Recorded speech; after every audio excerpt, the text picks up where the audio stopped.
Bạnនេះជាជាន់ទី2បន្ទប់ខាងមុខយើងធ្វើរីកបែបនេះនេះក្បាលក្រែបាទហើយបន្តមកទៀតមានតនើហើយ space ខាងនេះតនើច្រើនបាទហើយមកខាងនេះយើងមានការងារជាប់ជញ្ជាំងហើយនឹងទូ TV បាទទូ TV ការងារជាប់ជញ្ជាំងបាទឥឡូវយើងទៅមើលបន្ទប់ខាងក្រោយ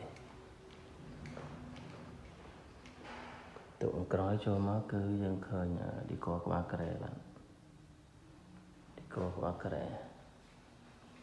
យើងមានកញ្ចក់មានអីចឹងទៅនេះឌីកក្បាលក្រែហើយ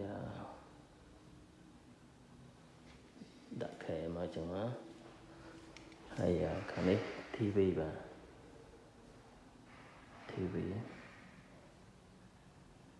ហើយខាងនេះទូកៅអៅបាទនេះទូកៅអៅនេះchơi chọn trang này bạn đi tục nào được bà xong bị chậm thầm năng xong bị chậm thầm năng con chấm rịp lê